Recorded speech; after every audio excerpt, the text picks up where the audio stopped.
السلام عليكم. النهارده عندنا حلقه جميله جدا هتعجبكم ان شاء الله بخصوص ماتش الاهلي والمصري وكل الاحداث اللي حصلت في الماتش. انا باسم المراكبي وده الدوري المصري على الكنبه. اعمل اللايك والسبسكرايب عشان تكون من ضمن رحلتنا ل 10000 قبل كاس العالم للانديه، ويلا بينا على التفاصيل.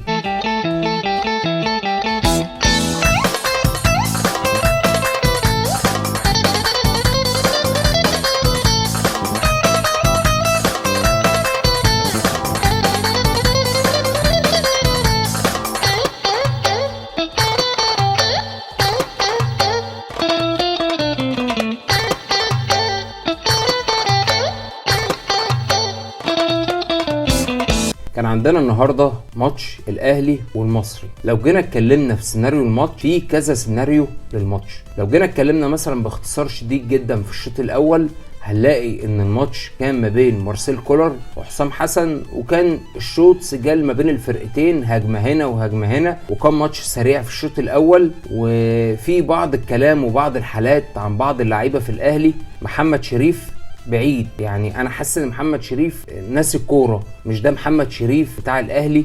محمد شريف اللي جمهور الاهلي بيتمناه، اللي احنا كنا بنشوفه الاول. محمد شريف بعيد. حسين الشحات بيقدم ماتشات كويسه، بس اوقات بيطلع مارادونا اللي جواه. يعني في حاجات كانت بتحصل، حسين الشحات بيزود قوي في اللمسه الثانيه. يعني في كور كتير شفناها حسين الشحات، انت بتستلم كويس كل حاجه، يجي في الكوره المهمه او اللمسه المهمه احس انه بيطلع مارادونا اللي جواه. في اختراع في الكوره، في حاجات كده غريبه بتحصل. فاحنا مش هنتكلم عن اداء الاهلي واداء تحليلي بالتفصيل للاعب في الاهلي، احنا بنتكلم بشكل عام. الشوط الاول كان ما بين الفرقتين. نيجي للشوط الثاني. الشوط الثاني كان وان سايد جيم. الاهلي حاطط المصري في منطقه جزائه، الكابتن حسام حسن بيعتمد على المرتدات، ان جت ما جاتش الاهلي مكثف هجومه بشكل شرس جدا. يعني بدايه الشوط الاول الاهلي بيهجم بشراسه. ناقص الترجمه. كلمه هفضل اقولها، الاهلي محتاج مهاجم، مش اي مهاجم. الاهلي عنده مشكله كبيره جدا. المدير الفني ما يتلمش في اي حاجه. لو انا مدير فني، انا اللي عليا ان انا اوصل الكوره لحد منطقه الجزاء، انا مش هنزل اجيب الجول. في مشكله غريبه، محمد شريف مش شايف، بعيد. في مشكله في الفينش، نهايه الهجمه. برضو الوم مارسيل كولر في حاجه واحده بس، هي بتبقى شغل التمرين. انا قلت ناخد قبل كده روس الحربه في التمرين، وده بيحصل على فكره في قطاعات الناشئين والفريق الاول. انت لما بتلاقي عجز تهديفي في الحته الهجوميه، لا انا باخد الحته الهجوميه دي كلها وبشغل معاهم 2-3 مدافعين، وببدا اشتغل على الجون كتير، احط الكوره كتير واشتغل من الكورسات عرضيه من اليمين من الشمال، اعمل جمل من تحت، اشوف انا فرقتي ناقصها ايه وركز على كده. شادي حسين مخضوض، يعني شادي حسين اللي احنا كنا بنشوفه في سيراميكا بيكسر الدنيا. انا مش بعلق على لاعب او بهاجم لاعب، كل المسانده للاعيبه النادي الاهلي كلهم، اللي بيلعب اساسي والاحتياطي، اي لعيب لابس تيشيرت النادي الاهلي انا بدعمه، وجمهور الاهلي كله بيدعمه. بس انا شايف ان شادي حسين خايف، يا اما في الثقه في النفس مهزوزه، في حاجه غلط. برونو سافيو، انا عايز اللي جاب فعلا برونو سافيو يطلع يقول هو شايف ايه في برونو سافيو احنا مش شايفينه. جايز يكون مثلا هو شايف حاجه فيه كلاعب انا مش شايفها، او جمهور الاهلي مش شايفها. برونو سافيو ما يقعدش احمد عبد القادر دكه، مستحيل. برونو سافيو لما بيلعب وينج قدام علي معلول بيحصل حاجه غريبه لو الناس بتركز فيها وتاخد بالها. بيقف على الخط، بحس ان علي معلول بيتعطل. احمد عبد القادر بقى بيعمل ايه؟ احمد عبد القادر بياخد الكرة وبيخش لجوه الملعب، بيفتح مساحه لعلي معلول انه يطلع يعمل الكروسات العرضيه بتاعته. فدي برضو مشكله عند برونو سافيو. لحد دلوقتي انا ما شفتوش انه قدم اوراق اعتماده كلاعب برازيلي للنادي الاهلي. اللاعب الوحيد اللي بصراحه لحد دلوقتي شفته داخل مصر برازيلي فعلا هو كينو، لاعب بيراميدز. بعد كده انا مش شايف ان برونو سافيو، يعني هو جاي من بره. قلت قبل كده هنتعاقد مع لاعب اجنبي يكون قد اللاعب المصري 10 مرات، انما انا هجيب لعيب اجنبي زيه زي المصري انا ما اجيبوش، واشغل مكان اجنبي وادفع بالدولار واعمل واسوي. بيبقى الموضوع في حاجه غريبه جدا. الاهلي عمل كل حاجه في الشوط الثاني في الكوره، هاجم بشراسه من جميع خطوط الملعب، ما سابش اي حاجه، عمل تغييراته وتبديلاته. طلع ياسر ابراهيم مصاب مشكله كده في الضمه، وباذن الله يرجع على طول، يعملوا له تاهيل ويرجع على طول، ونزل مكانه رامي ربيعه. شفنا شادي حسين، شفنا احمد عبد القادر، شفنا حمدي فتحي. كان في تغييرات كتير. الاهلي فعلا استغل التغييرات دي وضغط وعمل كل حاجه في الكوره، ناقص الترجمه. الماتش ده بقى كوم، والماتش بقى اللي احنا هنتكلم فيه كوم تاني. الكابتن وليد عبد الرازق حكم الماتش. انا عندي بس استفسار صغير قد كده. اما الاهلي بيكون بيلعب المصري البورسعيدي، انا اروح اجيب حكم من منطقه اسماعيليه؟ انا مش فاهمها بصراحه. ما علينا. حكم هو شغله كله يحكم اشمون، منوف، درجة رابعة، درجة تالتة. حكم مش المستوى اللي يحكم ماتشات في الدوري الممتاز لأي فريق، ولا تمركز ولا شخصية ولا أداء ولا أي حاجة في الدنيا. أنا مش هقول لك احكم لفرقة معينة بعينها، يا راجل حقق العدالة في الملعب ما بين الفرقتين الاتنين، ادي لكل فرقة حقها. اما نيجي نبص على الحالات دي بقى كلها اللي الحكم عملها النهارده، اللي فرق فعلا في نتيجه الماتش وغير نتيجه الماتش. وانا برضو مش برمي اللوم على الحكم لوحده. خلاص اتكلمنا ان اللعيبه قصرت في بعض الحاجات وفي خلاص خلصنا الحالات بتاعه اللعيبه والكلام ده كله. محمد مجدي قفشه اتعور من ايه؟ يعني الراجل وشه كله بقى دم من ايه؟ الحارس طالع واخد الكره بايد والايد التانيه في وشه، دي ايه؟ مش ضربة جزاء صح؟ اصل هو اتعور كده من الهوا. ادي واحدة. التانية، محمد شريف المدافع بتاع المصري هرس رجله، داخل كده متعمد على انكل الرجل. هتقول لي دي منطقة الجزاء، لا من على الخط. هي لو من على الخط في حاجة في قانون الكورة بيقولوا الخطوط جزء من المناطق، يعني هو لو على الخط دي بلا وطرد مباشر، لو من بره ضربة حرة مباشرة وكارت احمر. دي برضو عدت كده ما حدش شافها ولا حد اتكلم. نيجي بقى للفاولات اللي بره ال 18. فاول للاهلي يحسب، و3 لا، مش عارف انذار، مش عارف ايه، و4 لا. نيجي بقى للوقت الضايع وقصه الوقت الضايع اللي انا عايز اتكلم فيها. حكم الماتش هو اللي بيتحكم في حته الوقت الضايع. بمعنى انا شايف الحارس النهارده بيقع كتير. اقع براحتك، احنا لسه خارجين من كاس العالم وشفنا الكرة لما تطلع بره بتتحسب، الكرة الحارس وقع بتتحسب، الهفوة بتتحسب. انا مش فاهم، طب احنا ليه ما ناخدش مثلا حاجة زي دي كانت في كاس العالم وبنطور بيها بقى الشغل عندنا في مصر؟ احنا امتى هنطور؟ امتى؟ يعني الناس طورت، ما نطبقش احنا ليه بقى نفس الكلام؟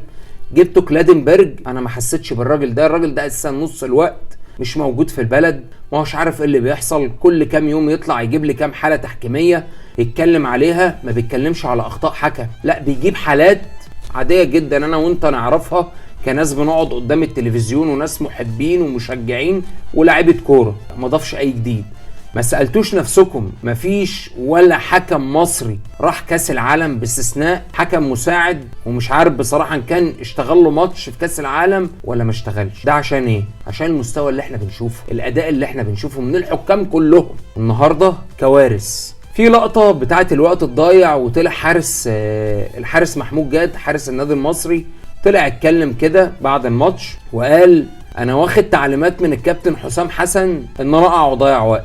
طبعا ده طريق السلامه، انت الله اعلم هيتعمل مع ايه من الكابتن حسام حسن. ده طلع فايش الدنيا. انا مش فاهم ازاي احنا لسه بنلعب دوري ممتاز وناس بنفكر ان احنا نطور، ولسه بنقول للحارس اقع جو الناشئين. ده كان بيحصل على فكره من سنين في دوري الناشئين، كانوا المدربين يقول لك ايه لما اعمل لك حركه كده واحد يقع عشان نهدي اللعب والكلام ده. طيب هنحسب هو واقع قد ايه والفاول كان قد ايه والدنيا كانت ماشيه ازاي. اولا في 7 تغييرات حصلت في الشوط الثاني. التغيير بالظبط على فكره اللي بيكلمكم حكم، فانا عارف كل السيناريو اللي بيحصل. التغيير بياخد نص دقيقه، فاحنا لو اتكلمنا في 7 تغييرات يعني ب3 دقايق ونص تقريبا، ادي 3 دقايق ونص في شوط. طيب في بقى الكره طلعت بره بتاع، يعني تقديرا كمان دقيقه، هنقول بقينا من 3.5 كده 4.5 دقايق، هنقول 5 دقايق. الحارس بقى وقع قد ايه؟ حوالي في مره بيقول انه جاله فيها كرامب وقع، المره الثانيه بقى بتاعه تنفيذ الفاول اللي هو كان تقريبا في الوقت الضايع في الدقيقه 93. طبعا الحكم حاسب 6 دقائق. من الدقيقه 93 الحارس وقع، قام جاي المدير الحكم وليد عبد الرازق طلع جري بره لحد من الجهاز الفني بتاع المصري، الناس بتعترض وبتاع، قام جاي مديهم انذارات. المفروض الحارس وقع فجاه قام. طب فين القرار الاداري؟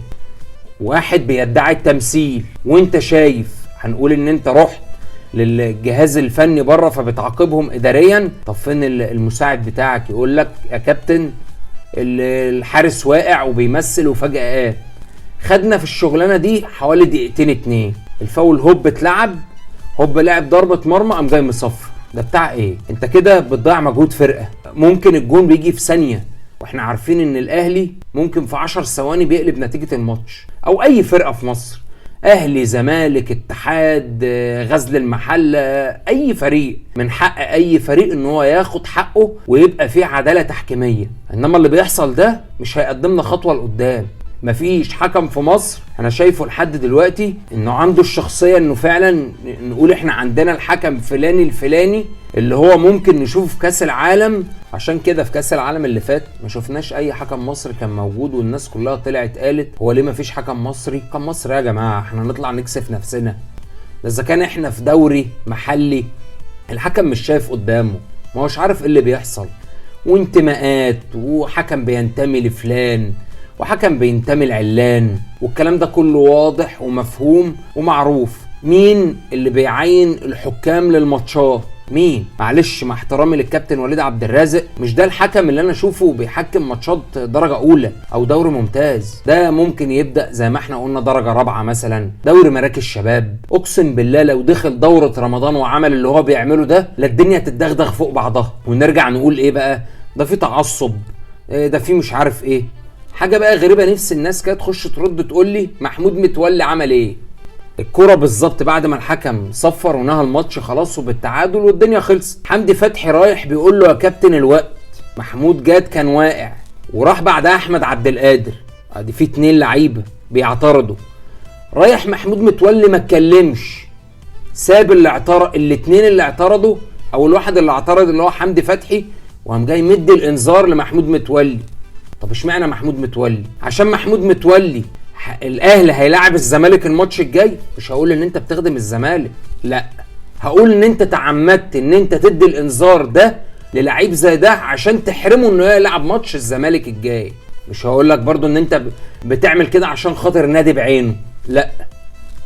طب ليه؟ انا لاعب ما اتكلمتش، انا داخل بس في وسط الكلام، 2 لعيبه بتتكلم، لا اديت ده ولا ده، وقمت جاي مديله هو الانذار. حد يطلع يتكلم ويقول لنا ايه ده؟ ده بتاع ايه اللي بيحصل ده؟ نزل الكابتن سيد عبد الحفيظ ما كانش لسه اتكلم، قام جاي مديله انذار.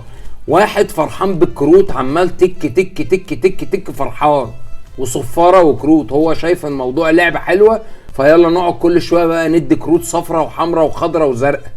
ده لا تحكيم ولا مستوى تحكيم، ولو احنا فضلنا كده احنا هنفضل برضو كما كنت. الناس كلها عماله بتتقدم وبتتطور، ورحنا جبنا كلادنبرج اللي ولا ضاف اي حاجه، زيه زي المصري اللي كان قبله، في انتماءات وكل حكم بيروح لانتماء معين. يعني بنشوف بره في اوروبا ممكن حكم فعلا يكون بيشجع نادي بعينه، بس اقسم بالله لو نزل الملعب ما يقدر يعمل اي حاجه فيها تحيز للفرقه اللي هو بيشجعها، مستحيل. يا ريت حد يطلع يرد ويتكلم مع الناس في موضوع التحكيم ده، لان موضوع التحكيم ده بجد في مصر زاد عن اللزوم، واحنا خلاص زهقنا وقرفنا منه بجد. على فكره ده استمرار الاسبوع هو كاس عالم.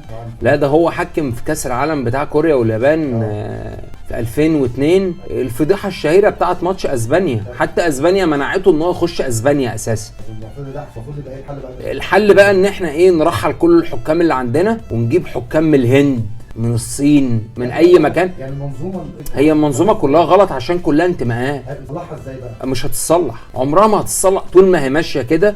لازم المنظومه الاداريه الاول تتظبط، بعد كده هتلاقي كل حاجه بتتظبط.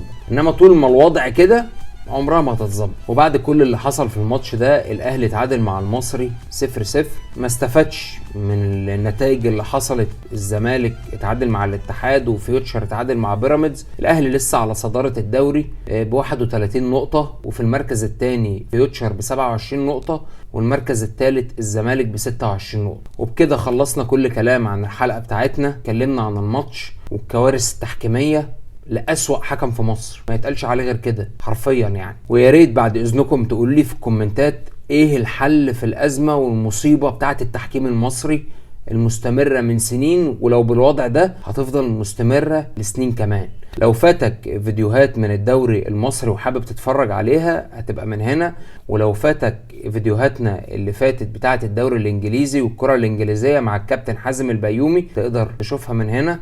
وسلام.